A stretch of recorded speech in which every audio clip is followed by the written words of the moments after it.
हमने सॉलिस्टिस और इक्विनॉक्स के बारे में बहुत सुना है, लेकिन जो हमने सुना है वो सिर्फ अंग्रेज़ों का वर्जन है।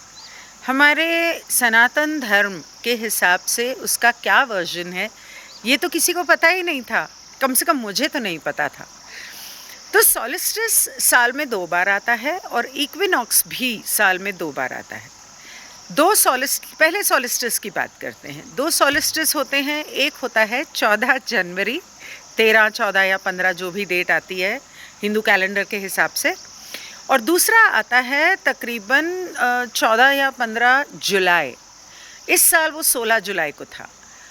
इस दिन ये होता है कि जो जनवरी वाला है उस दिन सूर्य जो है वो मकर राशि में आता है, इसलिए उसे मकर संक्रांति कहते हैं।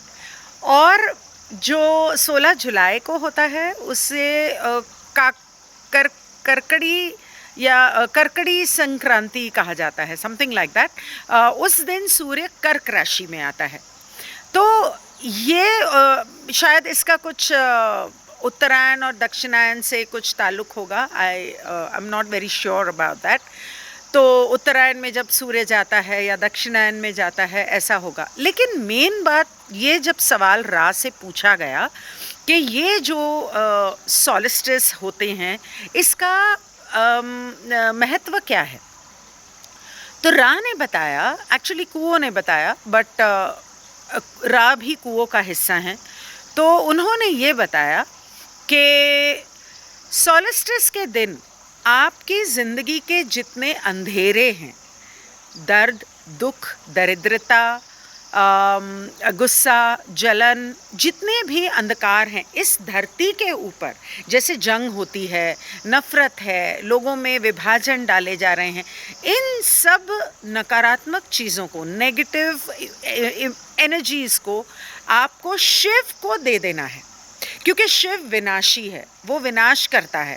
तो उन्हें दे देना है ये सभी बुराइयों को, ताकि वो इसका विनाश कर सकें। ना सिर्फ आपके अंदर की, बल्कि इस दुनिया में भी जो हो रहा है। तो इन दिनों में आपको बैठ के मेडिटेशन करना चाहिए और शिव को ये सारे अंधकार उन्हें दे देने चाहिए, ताकि वो इसका विनाश कर सकें। और इन दिनों को, इस डार्कनेस को रिलीज़ करने को आपको सेलिब्रेट करना चाहिए, खुशियाँ मनानी चाहिए, ख़ास करके जो 14 जनवरी मकर संक्रांति, और इसीलिए उसको सेलिब्रेट किया जाता है। लेकिन उसके पीछे का जो असली अर्थ है वो तो कोई करता ही नहीं है, वो करना चाहिए पहले। मेडिटेशन में शिव को सारा अंधकार दे देने की ज़रूरत है। Thank you so much.